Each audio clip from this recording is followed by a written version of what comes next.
Such an eloquent question. I love that. Awesome. It's good to see you. Hi, my name is Aviz and I'm an Indian content creator. So my first question is for Ed. As Atticus returns to reclaim his honor, the unresolved tension between him and Cora becomes the root cause of the war on wealth. How did you come to portray such evil with so much conviction? Such an eloquent question. Will you do the interviews for me? Will you write out some answers for me? That was really eloquent. I'm now going to answer in a much less eloquent way. But maybe if I use the word eloquent over and over again, that will be what they remember from me. Eloquent. How did I prepare? The same as I prepare for everything. You know, it starts in London and it starts in black and white with the screenplay. Analysis of the script, analysis of every scene, and really trying to understand what my position within the story and the narrative is. That progresses and becomes more clear when you have the hair and costume and makeup tests, and you know, you feel what the physicality of it. Then that progresses when you come on set and you see the set design and you look into the other actors' eyes and such. And then every take it progresses from there throughout the day, and then you have no idea what you've done, and then they go off and edit it, and then it becomes something, however good or bad. But yeah, it's kind of my favorite part of it. Really, is like I love all the stages, but I do love the preparation, and I do love preparing I'm a in fan isolation of prep as well. I know not every actor does a ton of research or preparation. It's just more, I guess, intuitive and throw themselves into it. Yeah. But I'm a fan of taking notes, building up a character from the base, and trying things out imaginatively in my head, and then taking what you've maybe figured out in a room somewhere, bringing it to set, and whatever sticks, you know. And some of it is good, and some of it's just like, You have to be pragmatic, ready to pivot and say, this doesn't feel right, this isn't working. And that's kind of part of the fun of it as well, is going, oh, how interesting, how fun. And it's like you can't be stubborn and hold on to these things. And much like you say, I do have a lot of friends who don't even want to learn the lines, who say to me, no, I want it to be fresh. So I just have a quick look over the sides while I'm doing makeup, and I'm like, oh my God, my anxiety is through the roof, bro. I'm like, wow. And listen, if that works for them, it works. Best of luck to them. There's different strokes for different folks, you know. True that, yeah. Okay, my second question for playing a Snyder villain presents unique challenges, particularly with Regent Belisarius, whose character remains largely unexplored, as we've only seen him through the eyes of others, such as Cora or Atticus. Regarding your character development, particularly as we witness a darker side to him in the second installment compared to the Rebel Moon Part 1, what were your opinions on the script? Another great. What was my opinions on the script? Well, I thought the story was just wonderfully. That's not what you told me. I genuinely was so intrigued by this person.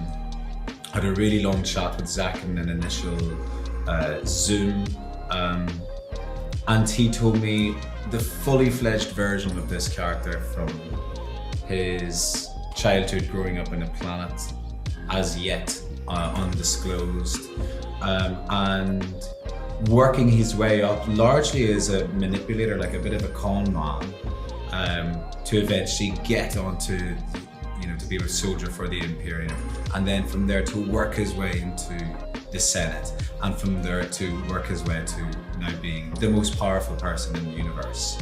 And yeah, as you said, his story is fragmented throughout these two movies, but I had to fill in the blanks myself, so I had a real sense of this person's journey, and his level of ambition and what he's willing to do in order to get what he believes he's entitled to. And it was a really, really fun exploration, and it would be a wonderful thing to, maybe see that journey on screen one day. But it was a brilliant character to try and figure out. Nice. So my next question is for both of you. With Netflix, your art reaches audience around the globe. Can you share some of the reactions you witnessed from fans worldwide for your characters? I'm glad people have reacted to Noble in the way that they should, which is that they love to hate him. Yeah. And that they found him suitably horrific.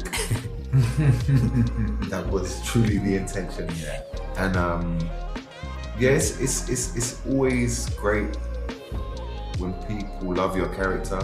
Sometimes when I'm playing an antagonist, I'm like, why do you love you shouldn't love this guy. This shouldn't be your favorite character. You fucked up. Yeah. But yeah, it's always lovely to get that love, you know. Yeah, totally. No, it's a similar answer there. Like it's really fun playing a bad guy. Not always. It can be a bit trying, you know, over the course of many weeks of doing something. You're living in a very dark place, but they're important for people to see because we're the antithesis to the good guys that they're rooting for, you know. So that's why they sort of love to hate them, because they are intriguing and complex and complicated, and yeah. But we're glad that people love to hate them rather than idolizing them, because that would just be weird. That would be super weird. So that's it. I Awesome. had a great time with you Thank guys. you Thank so you for much, your man. My first question is for Jeremy. In the second installment, you're not a guilt-ridden general anymore, but a mentor to the rebels, imparting them with warcraft skills. Tell us about your character arc. Well, my character, obviously, in the second one, we see the rebels, you know, the left of the rebels unify, you know, they're forced to really stand up to the Imperium. And my character is there to somewhat advise, lead, but really advise in somewhat the strategy of war. Yeah, this is the first time that we all really truly come together to really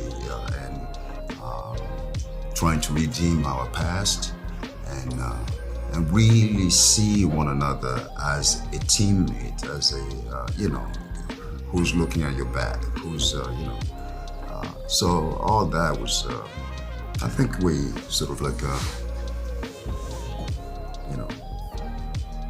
connected beautifully in the second one. Yeah. I think you know, just to carry that on, I think so much about this is when the first movie, when we come together, we're fighting for our own individual reasons, and by the end of the second movie, we're fighting for each other. And it's a wonderful message about how coming together can make us stronger versus, you know, as you said, as grains of sand, we're not strong, but as together we are fragments, but together we're, you know, like a stone. With a stone, you can do much. Yeah. So we become like stone, I think, because of that, because we're fighting for more than ourselves, something greater than us and greater than each other. A humble, peaceful world that doesn't deserve an ounce of this. And what's worth protecting more than the innocent? So, yeah. Nice. Stas, my next question is for you. So your character in Rebel Moon has charted a journey which stems from a painful history. Tell us how you saw yourself playing such a role. Painful history. I think. Do you know what? There's so much of the personal aspect or the backstory of Tarek that, without going too much into my own life, rings very true. And not being given the choice when to grow up, having to find a way alone at a young age and forging your own version of what you think a man looks like. These are all concepts that kind of very personal to me, and so it was.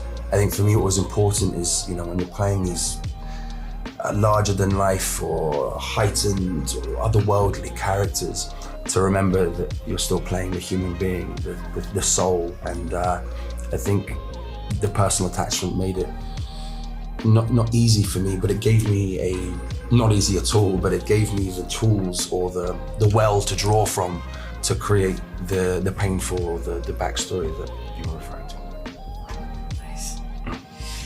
My next question for you. From being recruited by Korra in Rebel Moon Part 1, now to fighting alongside her for a home that belongs to all rebels, can you discuss the process of charting this epic journey for Milius?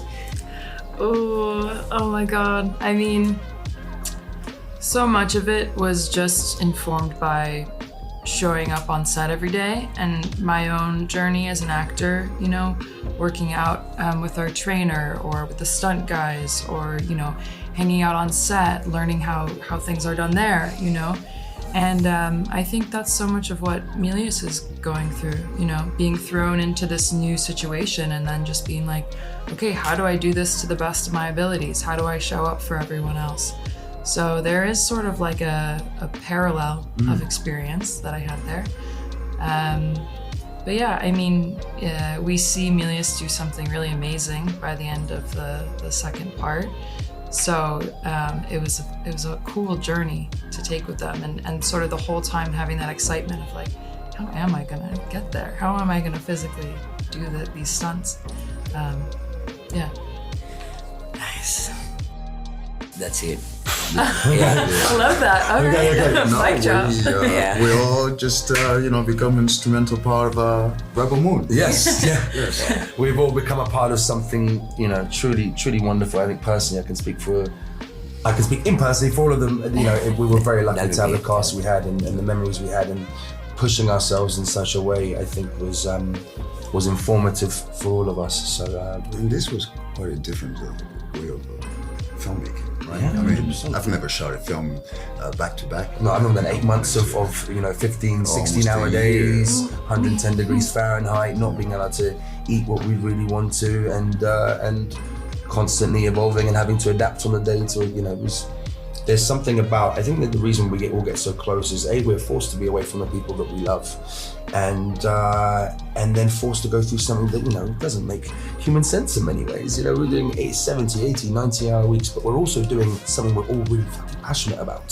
So it's this weird combination of losing what's familiar, finding people who really understand what you're passionate about, and go through something really tough for them. And what that does is a collective. It forges a really unique relationship, especially when you're lucky enough to have people like this. So we might not see each other for 2-3 years after this, if, you know, unless when part 3 happens, obviously that will change. But it will always be come together, and we'll always have those memories, and things will just click back just like that. And it's a weird, bittersweet luxury of our job. There you go. Thank you so much. Thank you so much. My first question is for both of you. The chemistry between Korra and Guna is undeniably electric, leaving fans eagerly anticipating more of your dynamic on screen. Can you share how you work together to build up that budding romance? It was very hard. It's very hard. Very difficult with each other.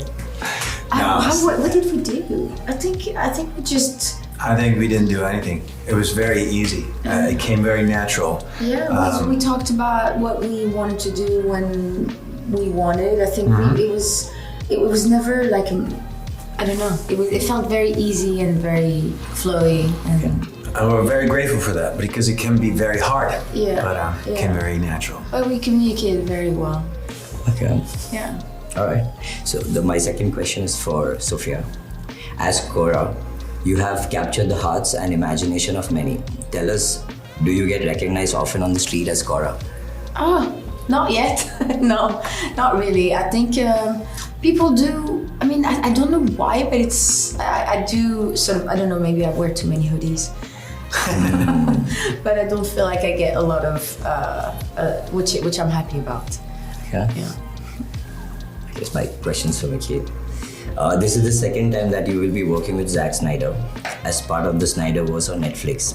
Tell us how it was working with him this time around. You know, we shot part 1 and part 2. Okay. sort of back to back. So really for us, it was one experience, and for me, it was an experience that I hold very dearly. I was very impressed with his sort of like he's so hands-on when he's making a film like this. He's not only directing it, he's also the cinematographer, he's also often operating the camera. So he was really out there in the trenches with us, which is something I didn't expect and I really enjoyed. Okay. So my name is Avis. How are you doing? I'm doing good. Good to see you. I'm from India. Yep. So I wanted to ask, did you intentionally shift the focus solely to wealth for Rebel Moon 2, or was that decision made later in the writing process? No, it for sure was deliberate, because I knew that when Cora went out and collected the team, had to bring them back to Velt, and I knew that really the sort of crux of the story is the sort of relationship between the heroes and the village, because they have to love the village, to fight for it and possibly die for it, And I think that was the main sort of thrust for me in movie 2, was sort of understanding the culture and sort of establishing a relationship with the Veltians. With Netflix on board, your vision streams across 190 countries and fans grow more and more fond of the world you have created. Tell us about engaging with fans from different regions and experiencing their excitement for Rebel Moon. Yeah, it's really crazy and fun to sort of have this sort of original thing that we came up with, and getting fan questions about the lore and about but Jimmy's creation, all these kinds of really in the weeds questions, which I love. And I think, which I'm excited about for when the director's cuts come out, because a lot of the answers, there's so many questions that I get that I'm like, oh, in the director's cut, you're gonna see all that's gonna make sense.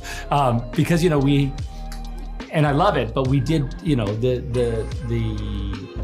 the PG-13 versions of the movies, the ones that are out, they're very much, they're 2 hours long and they're very kind of clean, where the, director's cut's an hour longer each.